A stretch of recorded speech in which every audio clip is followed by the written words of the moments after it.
नमस्कार साथियों। न रुकना है न थकना है, बस मेहनत करके लक्ष्य को पाना है। इसी उद्देश्य और मोटिवेशन के साथ हम लोग बात कर रहे हैं राजस्थान की स्थिति एवं विस्तार। अब जब हम राजस्थान के भूगोल का अध्ययन करते हैं तो सबसे पहले हम राजस्थान की स्थिति और विस्तार का अध्ययन करते हैं। और राजस्थान की स्थिति और विस्तार को लेके हर एग्जाम में प्रश्न 1 या 2 पूछे जाते हैं। तो अब राजस्थान की स्थिति को लेके क्या प्रश्न बनेंगे, राजस्थान के विस्तार को लेके क्या प्रश्न बनेंगे, तो इसको हम एक एक पॉइंट को समझने की कोशिश करें। कहां कहां से प्रश्न पूछे जाएंगे उन फैक्ट को पढ़ने की, समझने की कोशिश करेंगे और साथ ही साथ किस प्रकार से प्रश्न हमें पूछे जाएंगे उन पर हम विस्तार से चर्चा करेंगे। तो शुरुआत करते हैं आज के सेशन की और बात करते हैं राजस्थान की स्थिति और विस्तार की।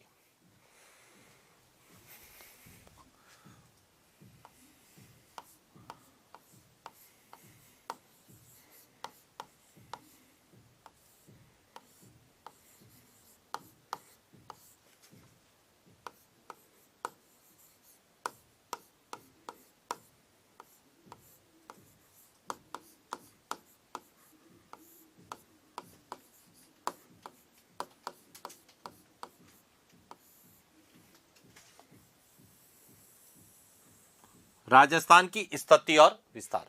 अब देखिए, सबसे पहले तो स्थिति का मतलब क्या है। तो अब समझना कि यदि कोई भी स्थान, चाहे वह राजस्थान है, चाहे वह आपका गांव है, चाहे वह आपका शहर है, चाहे वह हमारा राज्य राजस्थान हो, चाहे हमारा देश भारत या विश्व का कोई भी महाद्वीप हो, उसकी जो स्थिति को लेके या उसके विस्तार को लेके कहां से प्रश्न आते हैं, सबसे प्रमुख बात तो ये। तो देखिए, पृथ्वी पर किसी स्थान की स्थिति का निर्धारण 2 प्रकार से किया जाता है। क्योंकि हम क्या पढ़ रहे हैं, राजस्थान की स्थिति और विस्तार पढ़ रहे हैं। तो जैसी स्थिति होगी उसके अनुसार ही उसका क्या होगा, विस्तार होगा। यदि आपको स्थिति बहुत अच्छे से पता है तो विस्तार पढ़ने की आवश्यकता ही नहीं है। विस्तार अपने आप क्लियर हो जाएगा कि स्थिति के आधार पर क्या विस्तार हमें पूछा जाएगा। लेकिन सबसे पहले तो हमें यह पता होना चाहिए कि राजस्थान की स्थिति को लेके कहां से प्रश्न आते हैं, यानी कौन सी स्थिति वह हमसे पूछेगा। तो यहां पे समझना कि पृथ्वी पर किसी भी स्थान की स्थिति का निर्धारण 2 प्रकार से किया जाता है। कितने प्रकार से? 2 प्रकार से।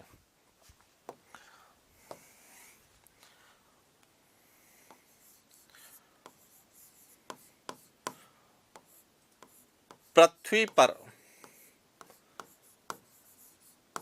स्थित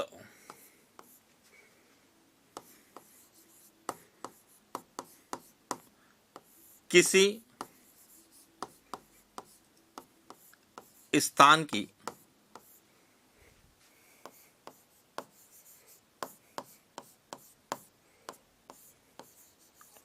स्थिति का निर्धारण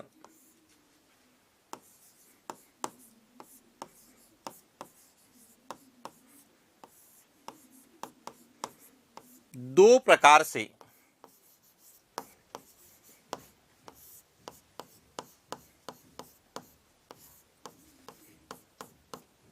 किया जाए। सबसे पहले तो आपको यह पता होना चाहिए, चाहे हम राजस्थान की बात करेंगे, चाहे हम भारत की बात करें, चाहे हम किसी देश या महाद्वीप की बात करें, पृथ्वी पर कोई भी स्थान है उसकी स्थिति का निर्धारण हम 2 प्रकार से करते हैं। किस प्रकार से? एक, ए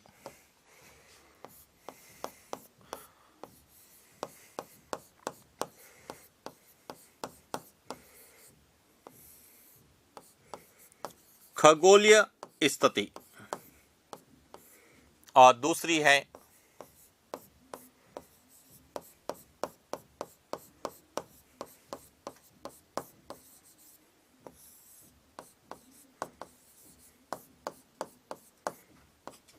भौगोलिक स्थिति। यानी कि कोई भी स्थान होगा उसकी स्थिति का जो निर्धारण है वह 2 प्रकार से किया जाएगा। या तो उसकी खगोलीय स्थिति के आधार पर पूछा जाएगा या फिर उसकी भौगोलिक स्थिति। अब आपके मन में प्रश्न आ रहा होगा कि खगोलीय स्थिति क्या होती है और भौगोलिक स्थिति क्या होती है। तो खगोलीय स्थिति और भौगोलिक स्थिति अलग अलग है, दोनों एक नहीं है।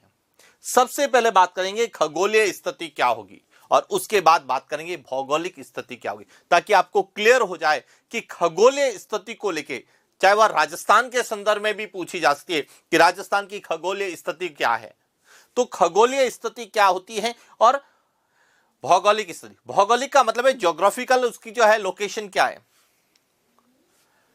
लेकिन खगोलीय स्थिति सबसे इंपॉर्टेंट है। तो सबसे पहले हम बात करते हैं खगोलीय स्थिति कि खगोलीय स्थिति क्या है, इसका निर्धारण कैसे होता है और किस तरह से हम इसका निर्धारण करेंगे। तो देखिए,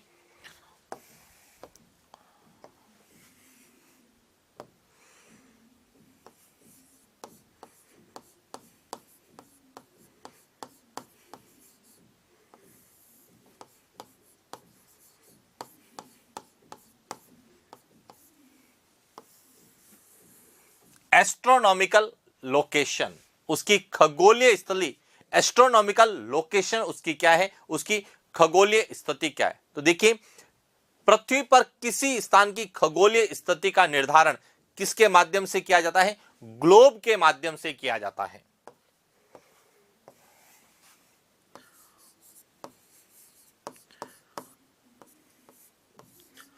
पृथ्वी पर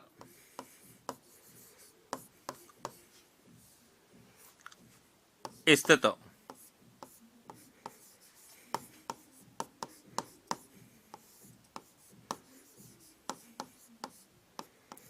किसी स्थान की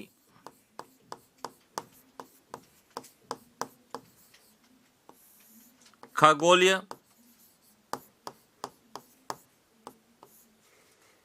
स्थिति का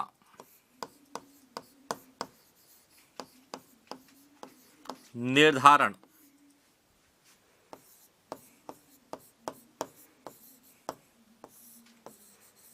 ग्लोब के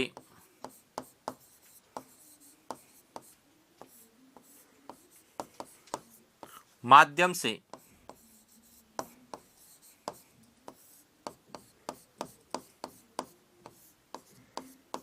किया जाता है। तो यह ध्यान रखना कि खगोलीय स्थिति का जो निर्धारण है वह किसके माध्यम से किया जाता है, ग्लोब के माध्यम से, और इसीलिए खगोलीय स्थिति को ग्लोबीय स्थिति भी कहा जाता है।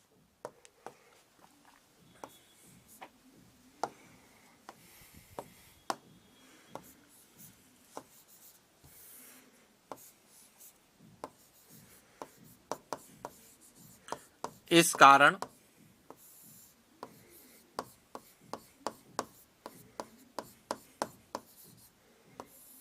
खगोलीय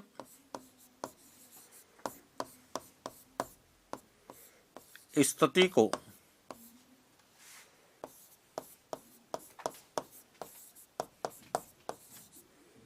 ग्लोबीय स्थिति भी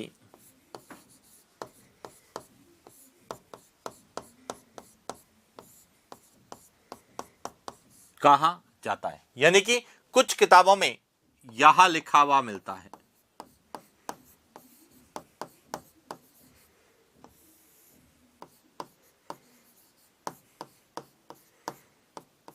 ग्लोबीय स्थिति, यानी कि पृथ्वी पर स्थित किसी स्थान की स्थिति का निर्धारण दो प्रकार से किया जाता है, ग्लोबीय स्थिति और भौगोलिक स्थिति।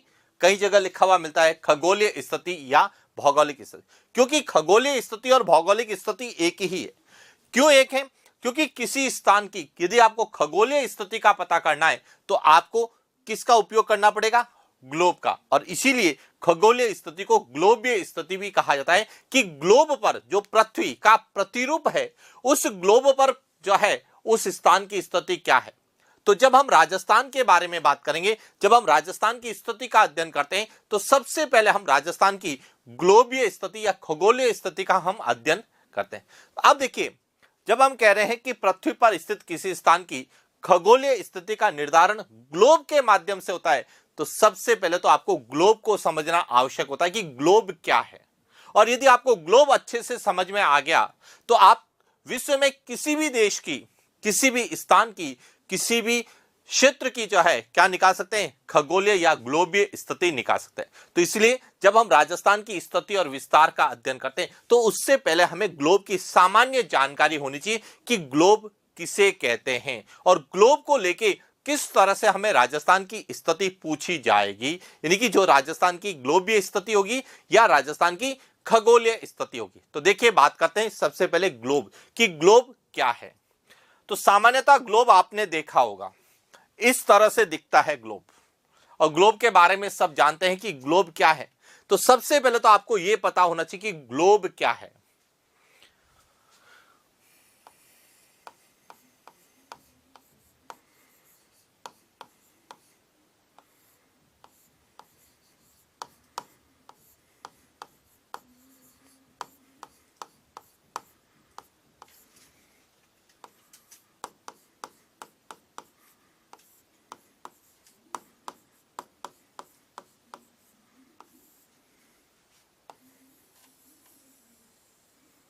सबसे हम पहले हम किसकी बात करेंगे,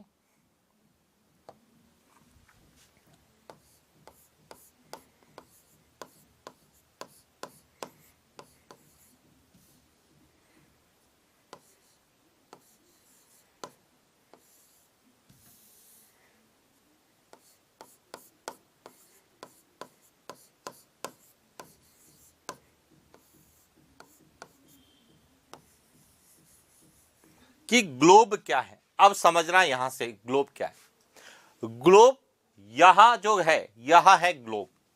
अब ये ग्लोब क्या है, ग्लोब एक पृथ्वी का क्या है, प्रतिरूप है। सबसे पहले तो आपको यह पता होना चाहिए ग्लोब क्या है।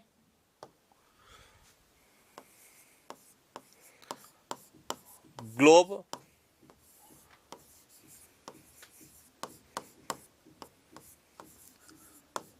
पृथ्वी का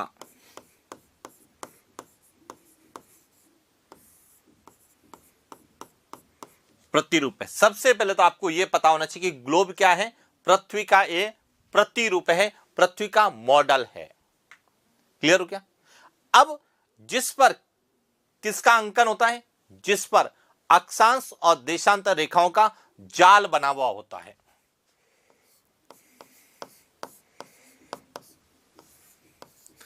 जिस पर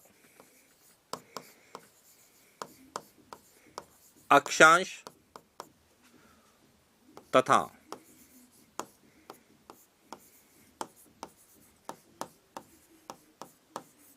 देशांतर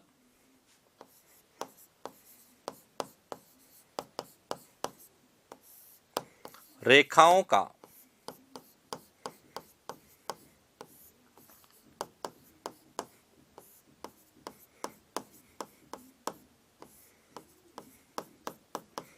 जाल बना होता है। और जो अक्षांश और देशांतर का जो जाल है उसे क्या कहते हैं, ग्रिड कहा जाता है। अक्षांश एवं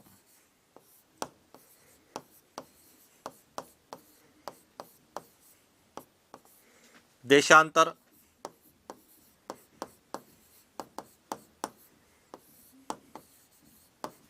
रेखाओं का जाल ग्रिड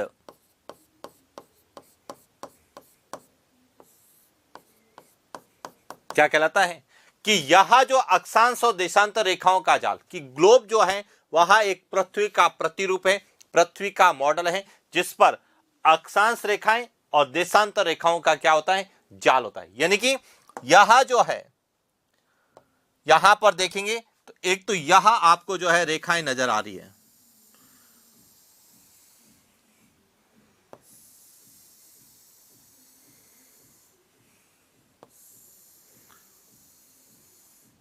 यह जो रेखाएं होती है यह तो क्या कहलाती है, अक्षांश, लैटिट्यूड कहलाती है।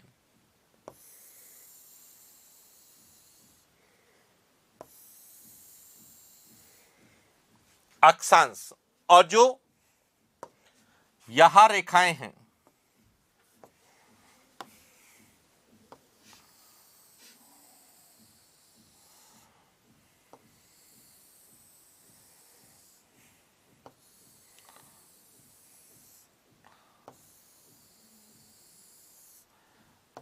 यह रेखाएं क्या कहलाती हैं?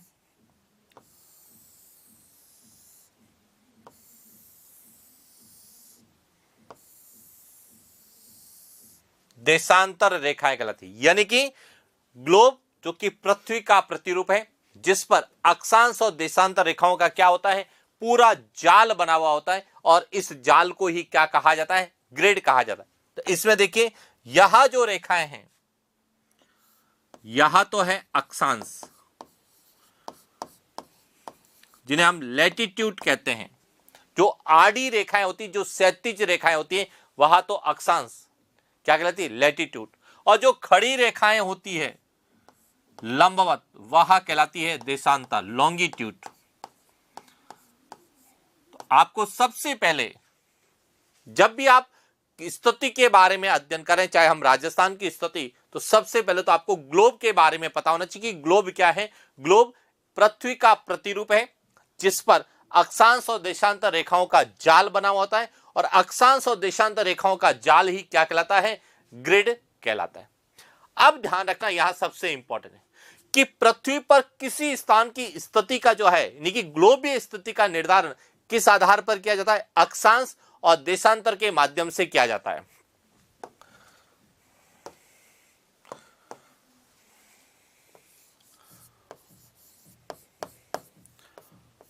पृथ्वी पर स्थित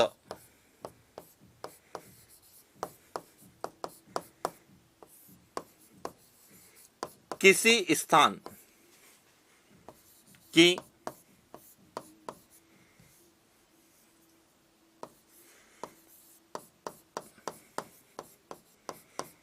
खगोलीय या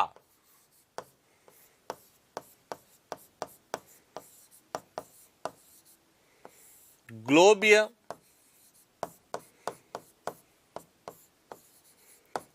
स्थिति का निर्धारण अक्षांश तथा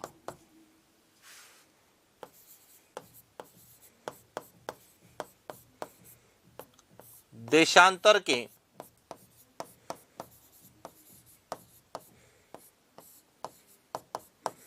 माध्यम से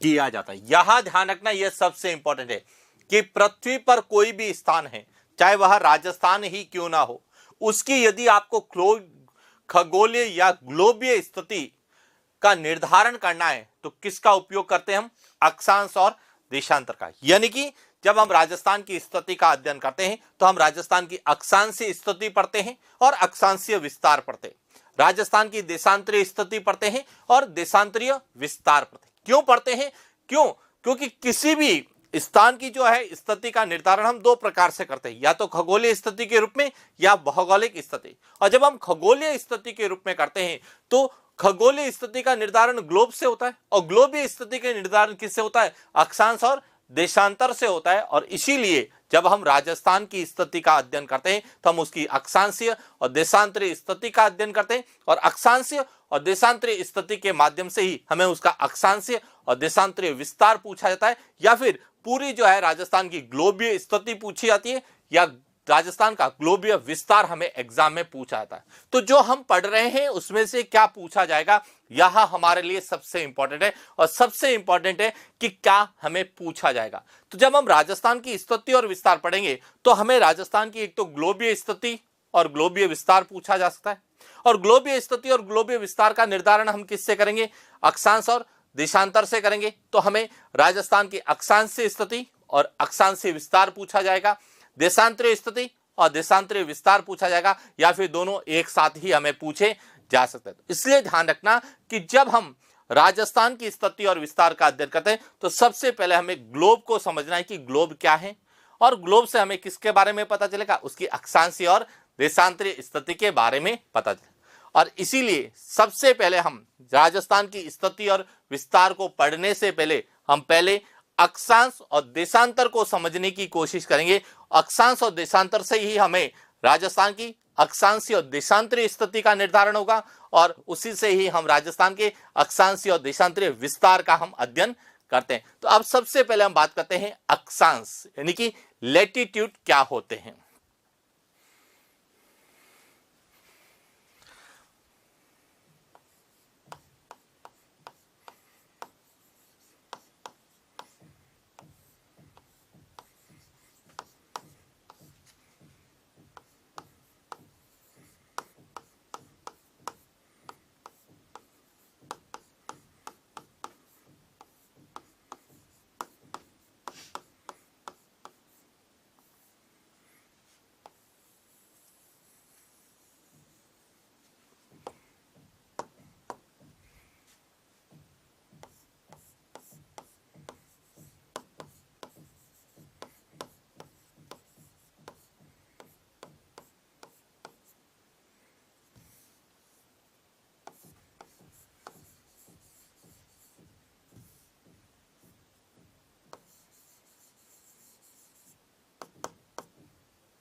अक्षांश लैटिट्यूड। अब यहां पे समझना अक्षांश क्या होते हैं। अब देखिए अक्षांश दो शब्दों से मिलकर बना हुआ है, अक्ष और अंश।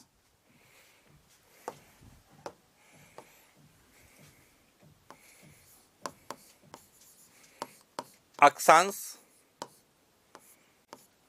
शब्द दो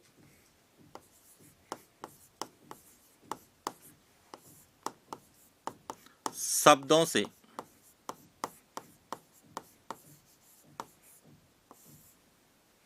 मिलकर बना है। कौन सा? एक तो है अक्ष प्लस अंश यानी कि अक्षांश। पहला पॉइंट तो क्लियर हो गया। अक्षांश जो लैटिट्यूड है यह दो शब्दों से बना हुआ है, एक अक्ष और दूसरा अंश यानी कि अक्ष का अंश। तो सबसे पहले तो आपको पता होना चाहिए अक्ष क्या होते हैं। तो आप समझना अक्ष क्या होते हैं।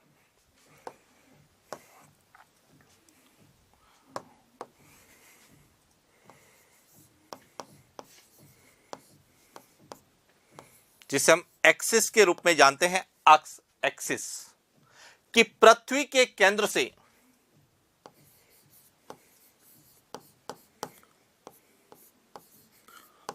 पृथ्वी के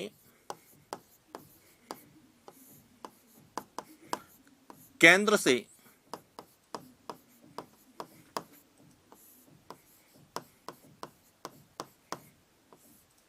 गुजरने वाली काल्पनिक रेखा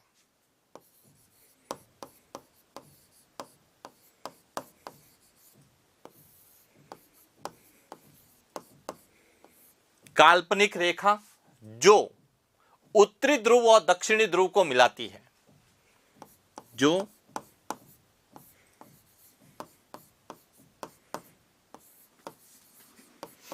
उत्तरी ध्रुव तथा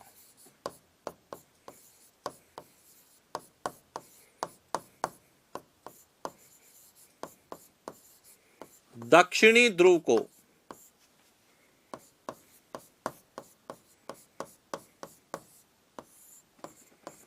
मिलाती है। अक्ष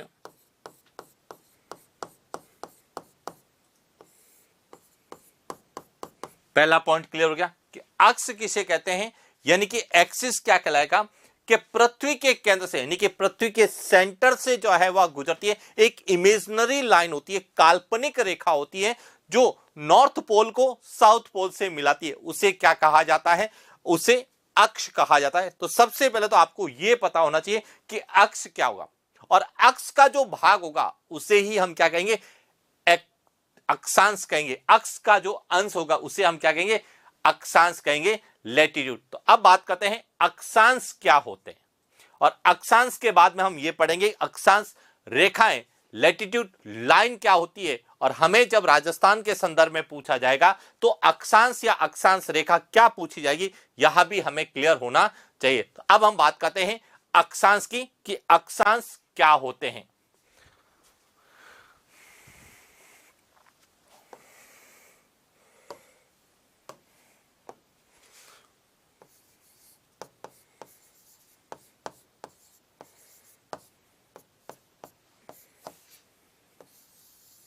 अब अक्षांश क्या होते हैं? अक्षांश पृथ्वी के केंद्र से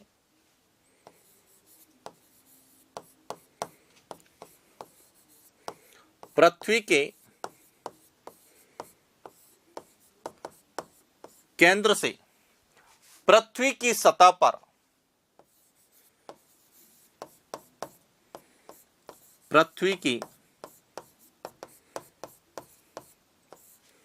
सतह पर स्थित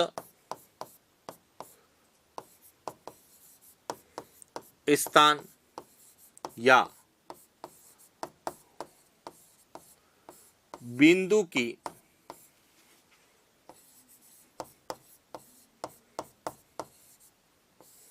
कोणीय या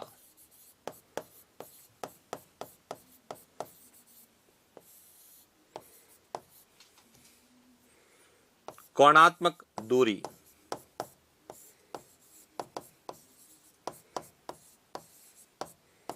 अक्षांश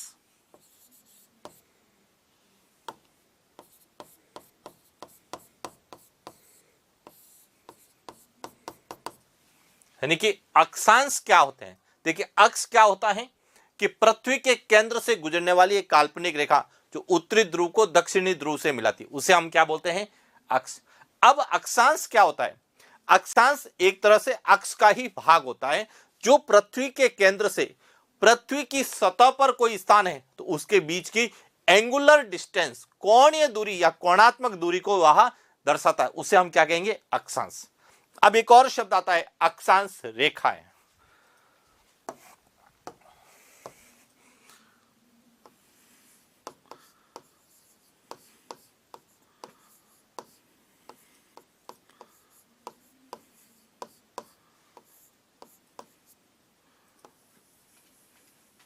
अक्षांश रेखा यह भी समझना, अक्षांश रेखा का मतलब है कि पृथ्वी पर स्थित समान अक्षांशों को मिलाने वाली काल्पनिक रेखा।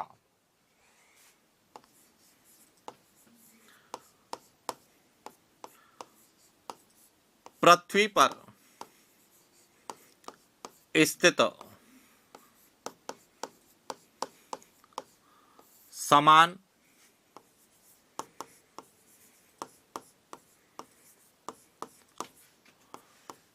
अक्षांशों को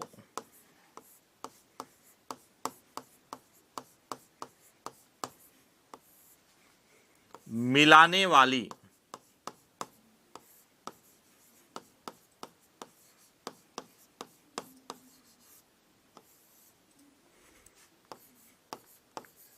काल्पनिक रेखा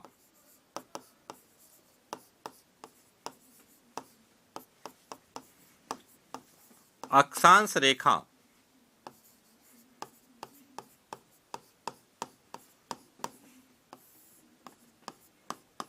क्या कहलाती है? अक्षांश रेखा। ध्यान रखना, अक्षांश और अक्षांश रेखा में अंतर होता है।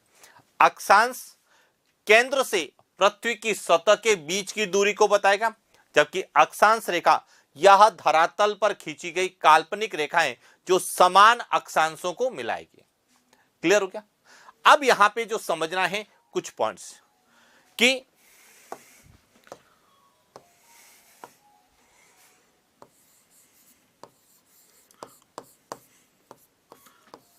पृथ्वी पर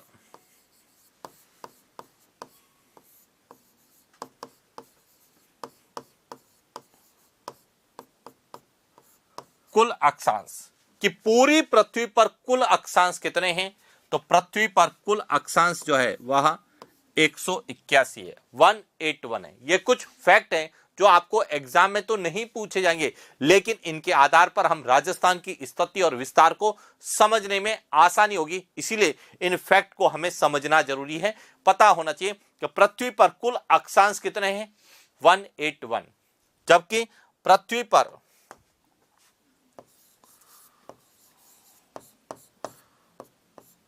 पृथ्वी पर कुल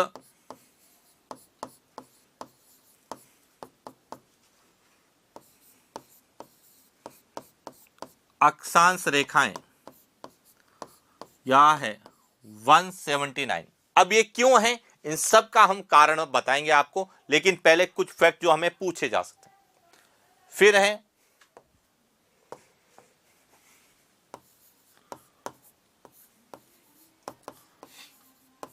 दो अक्षांश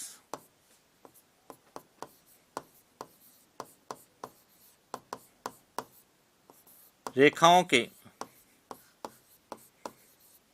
मध्य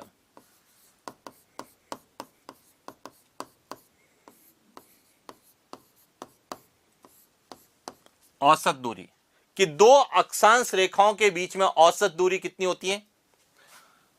111.13 किलोमीटर, या इसको लिखा जाता है 111।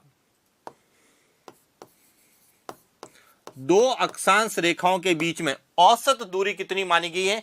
111.13 किलोमीटर, या इसे लिखा जाता है 111 किलोमीटर। जबकि भूमध्य रेखा पर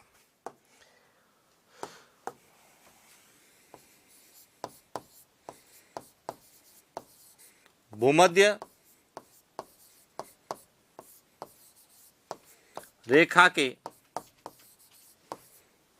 निकट, भूमध्य रेखा के निकट दो अक्षांशों के मध्य दूरी कितनी होती है?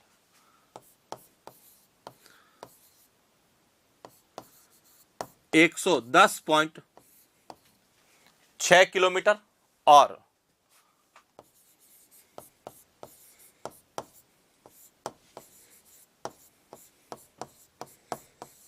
ध्रुवों के निकट दो अक्षांशों के बीच में दूरी होती है 111.7 किलोमीटर।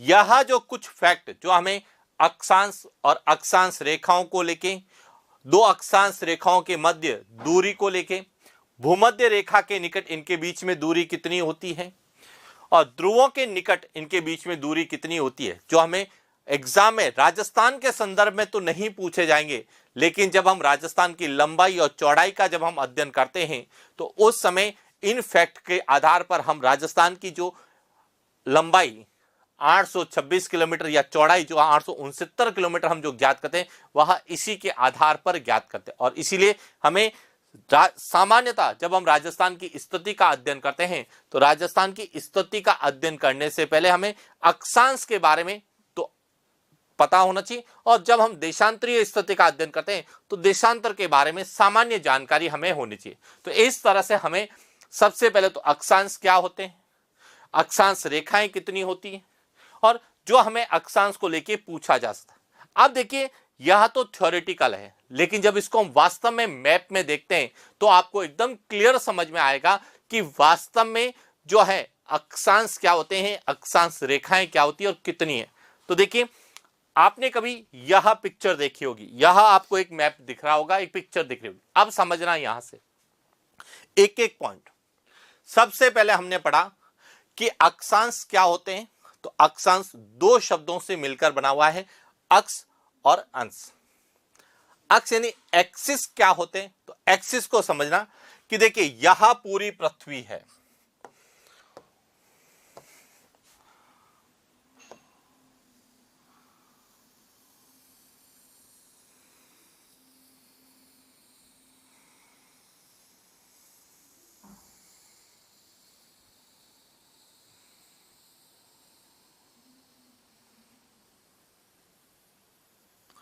यह पूरी पृथ्वी है, और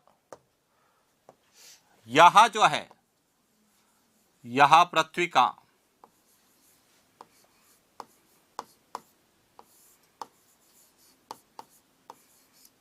उत्तरी ध्रुव है, यह पृथ्वी का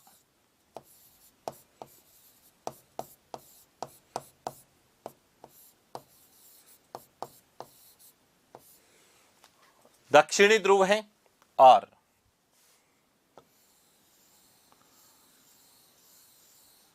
यह पृथ्वी का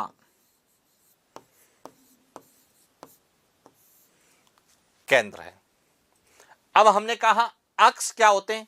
अक्ष के पृथ्वी के केंद्र से, कहां से? पृथ्वी के केंद्र से गुजरने वाली काल्पनिक रेखा जो उत्तरी ध्रुव और दक्षिणी ध्रुव को क्या करती है? आपस में मिलाती है। तो यह जो है, यह रेखा क्या कहलाएगी? अक्ष कहलाएगी। पहला पॉइंट तो क्लियर हो गया। अक्ष किसे कहते हैं? कि अक्ष जो है वह पृथ्वी के केंद्र से गुजरने वाली काल्पनिक रेखा जो उत्तरी ध्रुव और दक्षिणी ध्रुव को मिलाती है, उसे क्या कहा जाएगा? अक्ष कहा जाएगा। अब दूसरा है अक्षांश, जो अक्ष का क्या होता है? अंश। अक्षांश क्या होता है? अब समझना यहां से।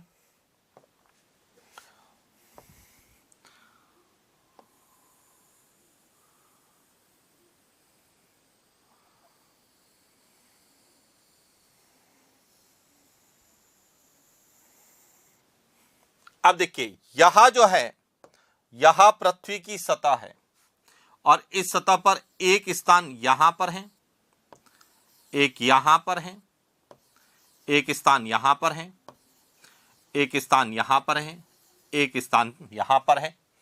इसी प्रकार एक यहां पर है, एक यहां पर है। यह स्थान जो कि पृथ्वी की सतह पर स्थित है। अब यहां पे समझना कि पृथ्वी के केंद्र से, कहां से?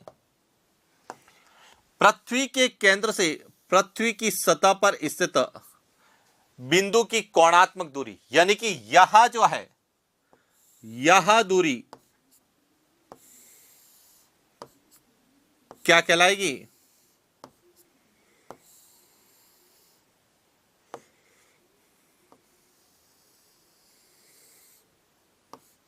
यह दूरी, यानी इस दूरी को अपन क्या कहेंगे?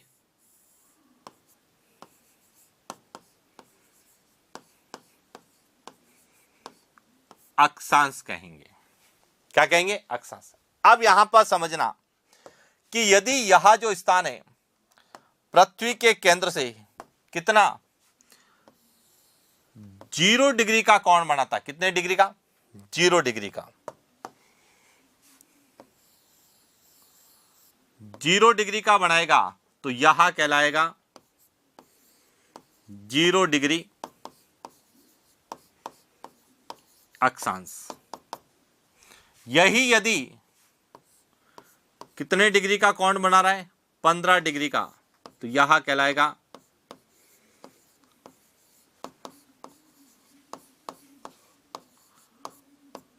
15 डिग्री अक्षांश। और यदि यह कितने डिग्री का कोण बना रहा है? 90 डिग्री का, तो यह क्या कहलाएगा? 90 डिग्री अक्षांश।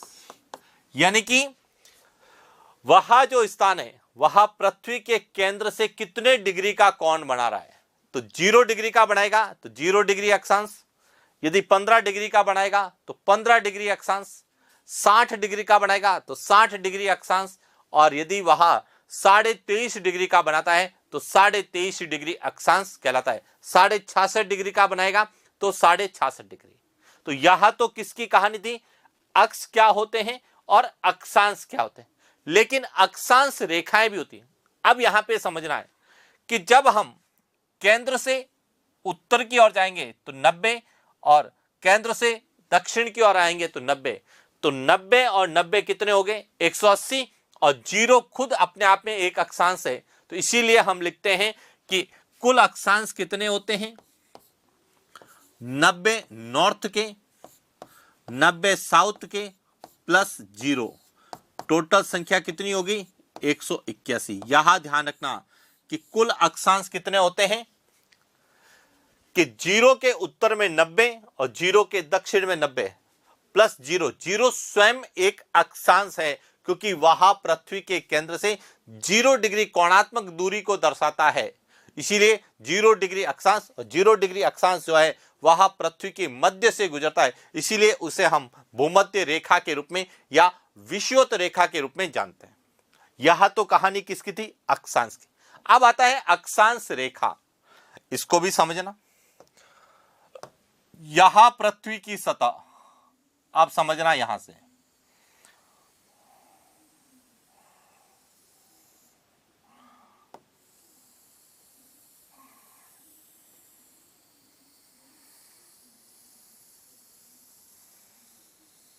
यहां पृथ्वी की सतह, और इस सतह पर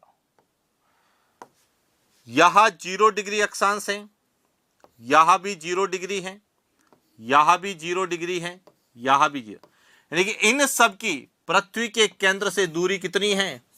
0 डिग्री। तो इनको जो मिलाने वाली काल्पनिक रेखा होगी, इनको आपस में मिलाने वाली जो काल्पनिक रेखा होगी, इस रेखा को क्या कहा जाता है?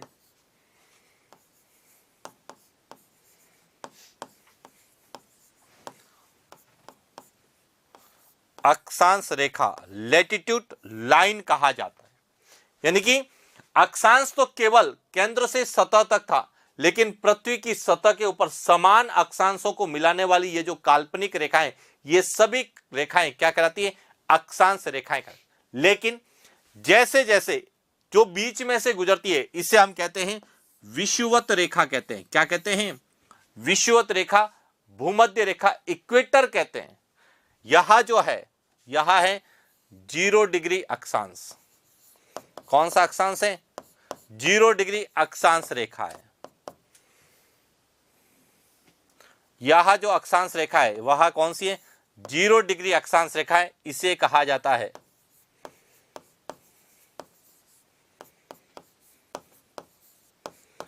भूमध्य रेखा,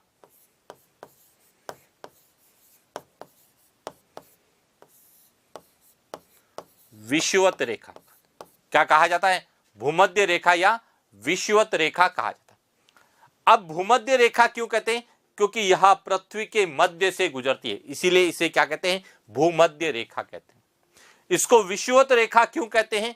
क्योंकि यहां पर सूर्य वर्ष भर सीधा चमकता है, और जहां पर सूर्य वर्ष, भूमध्य रेखा पर सूर्य जब सीधा चमकता है तो इस स्थिति को कहा जाता है विषुव, और इस विषुव के कारण ही यह रेखा क्या कहलाई? विषुवत रेखा कहलाती है, इक्वेटर या भूमध्य रेखा के रूप में जिसे हम लोग जानते हैं। अब यहां पे समझना, जैसे जैसे इस भूमध्य रेखा के जैसे हम उत्तर में या दक्षिण में जाते हैं तो अक्षांश रेखाओं की दूरी क्या होती जाती? कम होती जाती है, यानी अक्षांश रेखाएं छोटी होती जाती है। और जब ध्रुवों की ओर जाते हैं तो यह जो है क्या है? एक बिंदु के रूप में होता है। किस रूप में होता है? बिंदु के रूप में। कौन सा? उत्तरी ध्रुव जो है यह एक रेखा नहीं है, क्या है? बिंदु है। इसी तरह से यह जो है दक्षिणी ध्रुव भी एक क्या होता है? बिंदुवत होता है। और इसीलिए जब हम अक्षांश रेखाओं की बात करते हैं तो ऊपर कितनी मिलेगी?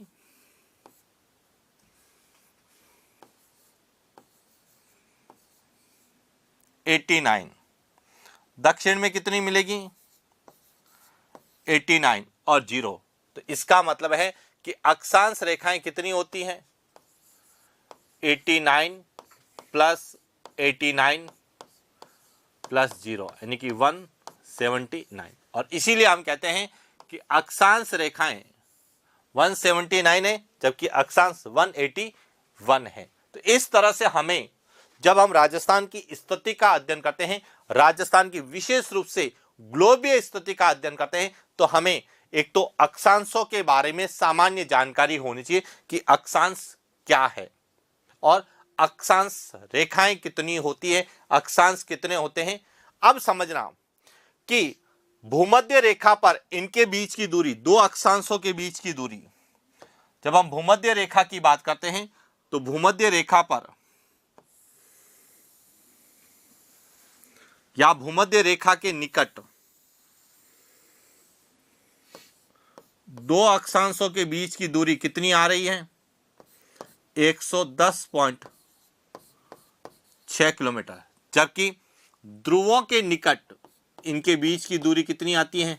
111.3 7 किलोमीटर। अब ये अंतर क्यों आ रहा है, इसका कारण है कि ध्रुवों पर वह चपटी है और चपटी होने के कारण भूमध्य रेखा पर जो है उनके बीच की दूरी कम हो जाती है, जबकि ध्रुवों पर ज्यादा। और इसीलिए ध्रुवों पर दो अक्षांशों के बीच की दूरी ज्यादा होती है और भूमध्य रेखा पर कम होती है। लेकिन औसत जब निकाला जाता है तो औसत कितना आता है, 111.13 किलोमीटर। और इसीलिए दो अक्षांश रेखाओं के बीच की दूरी कितनी होती है, 111.13 किलोमीटर या 111 किलोमीटर के रूप में हम लोग लिखते हैं। जबकि भूमध्य रेखा पर कितनी होती है, 110.6 किलोमीटर और ध्रुवों के निकट कितनी होती है, 111.7 किलोमीटर होती है। लेकिन एवरेज जो है वह 111.13 किलोमीटर। तो इस प्रकार से हमें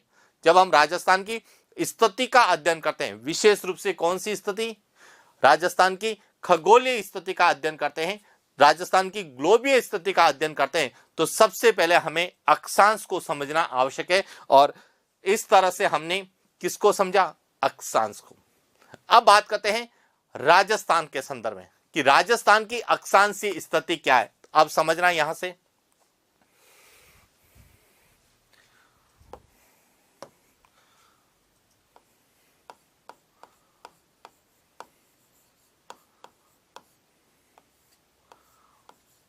राजस्थान की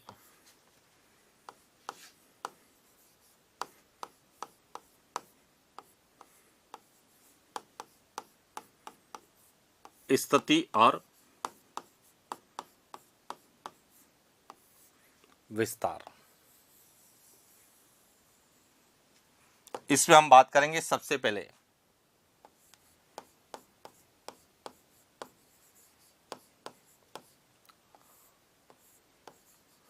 राजस्थान की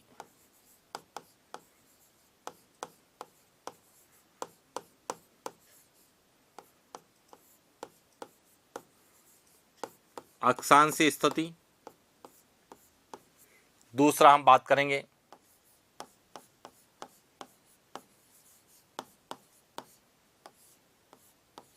राजस्थान का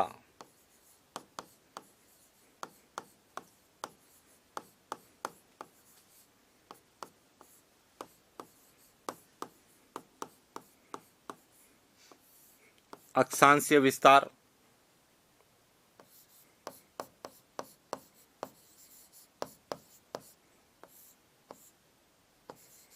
राजस्थान का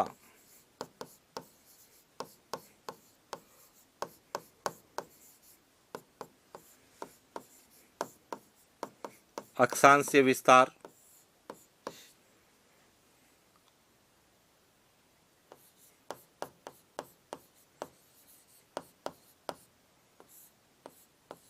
राजस्थान का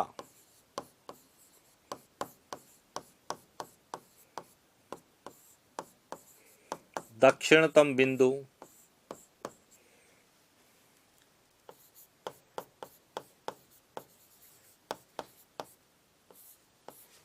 राजस्थान का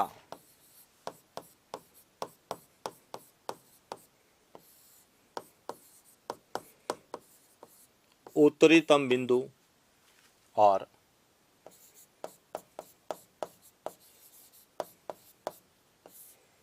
राजस्थान की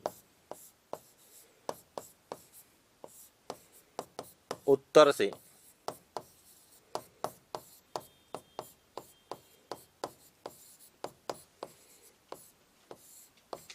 दक्षिण लंबाई। यानी कि जब हम राजस्थान की स्थिति और विस्तार की बात करते हैं तो सबसे पहले हमें राजस्थान की अक्षांशीय स्थिति और विस्तार पूछा जाएगा। उसके बाद हमें राजस्थान की देशांतरीय स्थिति और विस्तार पूछा जाएगा और सबसे अंत में हमें राजस्थान की ग्लोबीय स्थिति को लेकर प्रश्न पूछा जाएगा। तो अब यहां पे समझना सबसे पहले कि राजस्थान की अक्षांशीय स्थिति क्या है। तो देखिए, यह पूरी पृथ्वी है, यह क्या है, पृथ्वी है, और यह पृथ्वी के मध्य से गुजरने वाली रेखा जिसको हम 0 डिग्री अक्षांश या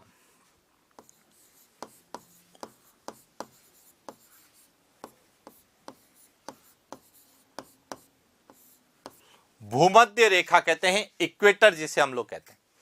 अब यहां जो भूमध्य रेखा है, यह पूरी पृथ्वी को दो बराबर भागों में विभाजित करती है। ऊपर का जो भाग है वह कहलाता है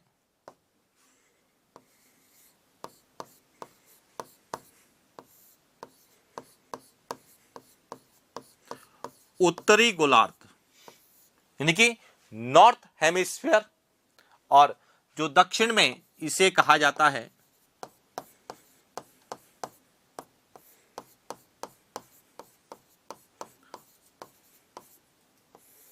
दक्षिणी गोलार्ध।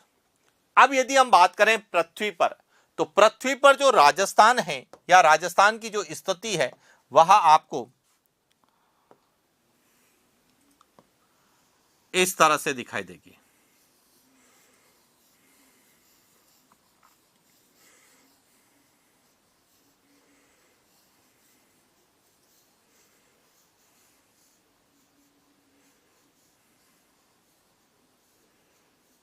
यह राजस्थान है।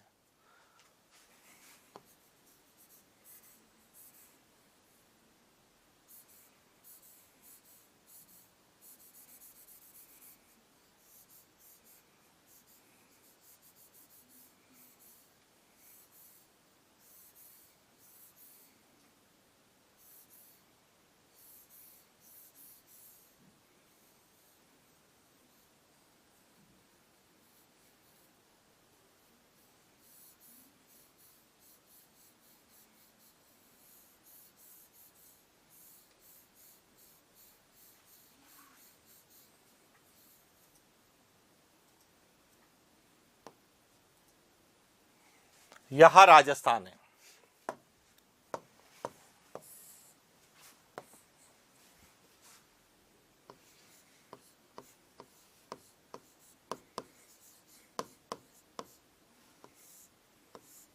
यह क्या है? राजस्थान। अब देखिए समझना यहां से कि अक्षांशीय दृष्टि से जो है राजस्थान कौन से गोलार्ध में आ रहा है? उत्तरी गोलार्ध में।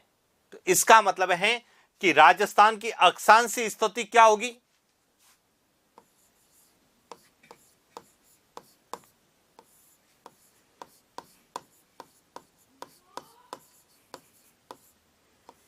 यानी कि राजस्थान की अक्षांशीय स्थिति, ग्लोबीय स्थिति को हम अक्षांश और देशांतर के रूप में पढ़ते हैं। तो सबसे पहले वह आपसे यही पूछेगा कि राजस्थान की अक्षांशीय स्थिति क्या है। तो राजस्थान की अक्षांशीय स्थिति उत्तरी गोलार्ध, नॉर्थ हेमिस्फीयर में, क्योंकि राजस्थान भूमध्य रेखा के उत्तर में, इसीलिए हम कहते हैं कि राजस्थान की जो ग्लोबीय स्थिति है, ग्लोबीय स्थिति के अंतर्गत अक्षांशीय स्थिति कहां पर मिलेगी? उत्तरी गोलार्ध में, नॉर्थ हेमिस्फीयर में मिलेगी। क्लियर? अब इसके बाद आता है राजस्थान का अक्षांशीय विस्तार, कि जो राजस्थान है यह कितने अक्षांशों के मध्य है। तो अब यहां पे समझना, यहां से हमारा राजस्थान शुरू हो रहा है और यहां पर राजस्थान पूरा, इसका मतलब राजस्थान इन अक्षांशों के मध्य स्थित है। और यहां जो अक्षांश है, यहां है 23 डिग्री 3 मिनट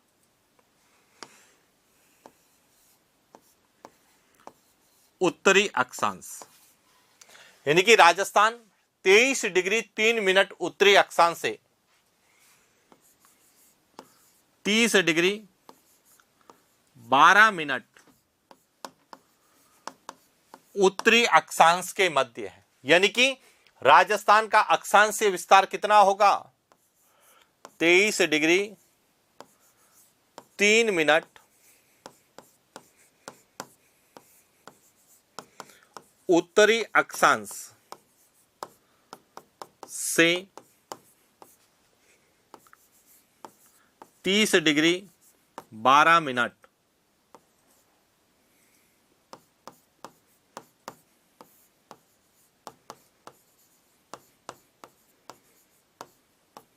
उत्तरी अक्षांश। यानी कि राजस्थान कौन से अक्षांश रेखाओं के बीच में है? तो 23 डिग्री 3 मिनट उत्तरी अक्षांश से 30 डिग्री 12 मिनट उत्तरी अक्षांश, यानी कि इन अक्षांशों के या अक्षांश रेखाओं के मध्य है। तो यह राजस्थान का क्या कहलाएगा? अक्षांशीय विस्तार कहलाएगा। तो राजस्थान का अक्षांशीय विस्तार कितना है? 23 डिग्री 3 मिनट उत्तरी अक्षांश से 30 डिग्री 12 मिनट उत्तरी अक्षांश। और ये सबसे इंपॉर्टेंट है, ये ध्यान रखना, ये प्रश्न डायरेक्ट एग्जाम में पूछा जाता है कि राजस्थान का अक्षांशीय विस्तार है तो हमें क्या क्या पॉइंट याद होने चाहिए। सबसे पहले देखिए कि 30-12 के साथ उत्तरी अक्षांश होना चाहिए, 23-3 के साथ उत्तरी अक्षांश होना चाहिए। दोनों के साथ क्या आएगा? उत्तरी अक्षांश आएगा। पहला पॉइंट क्लियर। दूसरा, यहां 23 डिग्री 3 मिनट है और इसी को ही दूसरा कैसे लिख सकता है? इसको 23 डिग्री 03 मिनट भी लिखा जा सकता है। 23 डिग्री 3 मिनट या 23 डिग्री 03 मिनट, यह भी सही है। या तो लिखा जाएगा 23 डिग्री 3 मिनट या 23 डिग्री 03। 23 डिग्री 30 मिनट नहीं होगा, 23 डिग्री 30 मिनट कर्क रेखा होती है, यह जो है डूंगरपुर और बांसवाड़ा से गुजरती है। तो यह ध्यान रखना, एक तो राजस्थान का अक्षांशीय विस्तार कितना है, तो 23 डिग्री 3 मिनट या 23 डिग्री 03 मिनट से 30 डिग्री 12 मिनट तक है। पहला पॉइंट। अब कई बार पूछा जाता है कि राजस्थान कितने अक्षांशों के मध्य है, तो देखिए 23 डिग्री 3 मिनट से शुरू होता है और 30 डिग्री 12 मिनट के मध्य से समाप्त होता है। तो इनका दोनों का जो अंतर है वह कितना आता है? 7 डिग्री 9 मिनट अक्षांश। तो राजस्थान जो है कितने अक्षांशों के मध्य है, यानी कि राजस्थान का अक्षांशीय विस्तार कितने अक्षांशों के मध्य है, तो यह ध्यान रखना 7 डिग्री 9 मिनट अक्षांश। और अब जब राजस्थान का ग्लोबीय विस्तार पूछा जाता है तो हमें यह और देशांतर जो विस्तार है दोनों साथ पूछे जाते हैं। तो राजस्थान का जो है अक्षांशीय विस्तार कौन सी अक्षांश रेखाओं के मध्य है? पहला पॉइंट तो ध्यान, पहला लाइन का तात्पर्य है कि राजस्थान कौन कौन सी अक्षांश रेखाओं के मध्य है। तो 23 डिग्री 3 मिनट उत्तरी अक्षांश से 30 डिग्री 12 मिनट उत्तरी अक्षांश के मध्य है, पहला पॉइंट। लेकिन कई बार पूछा जाता है राजस्थान का अक्षांशीय विस्तार यानी कि कितने अक्षांशों के मध्य स्थित है, तो बड़ी संख्या में से छोटी संख्या को घटाएंगे तो आएगा 7 डिग्री 9 मिनट अक्षांशों के मध्य है, यानी कि राजस्थान का अक्षांशीय विस्तार कितना है? 7 डिग्री 9 मिनट।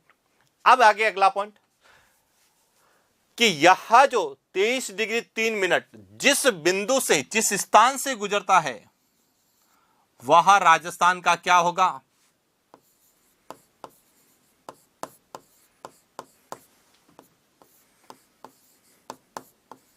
राजस्थान का दक्षिणी बिंदु होगा।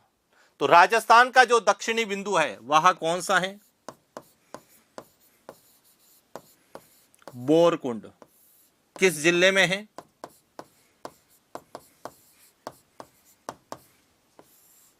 बांसवाड़ा में। पॉइंट क्लियर कि बोरकुंड बांसवाड़ा में है। और यह जो है कौन से अक्षांश पर है? 23 डिग्री 03 मिनट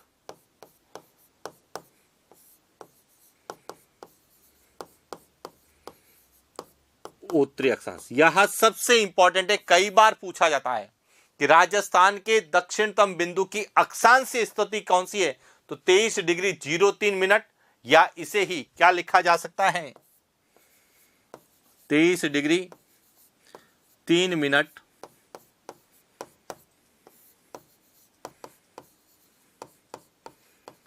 यह राजस्थान का कौन सा स्थान हो गया?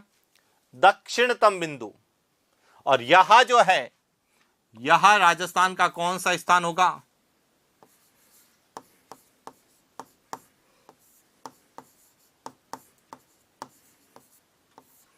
उत्तरी बिंदु। और राजस्थान का जो उत्तरी बिंदु है वह कौन सा है?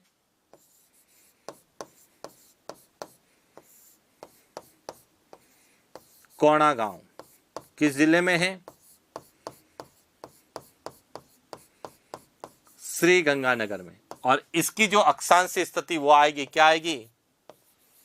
30 डिग्री 12 मिनट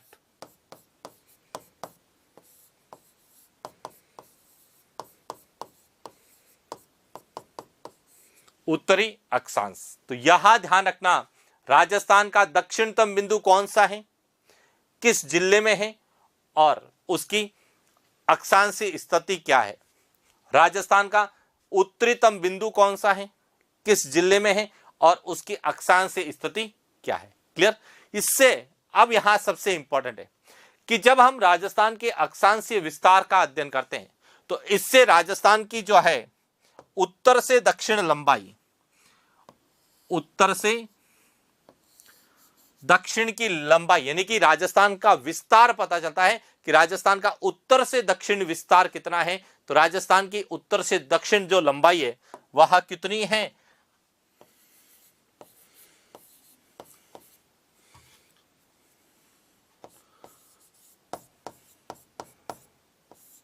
826 किलोमीटर। यह सबसे इंपॉर्टेंट है कि राजस्थान की ग्लोबीय स्थिति के अंतर्गत जब हमें राजस्थान की अक्षांशीय स्थिति और विस्तार पूछा जाएगा तो वह इसमें से पूछा जाएगा कि राजस्थान की अक्षांशीय स्थिति क्या है, उत्तरी गोलार्ध है।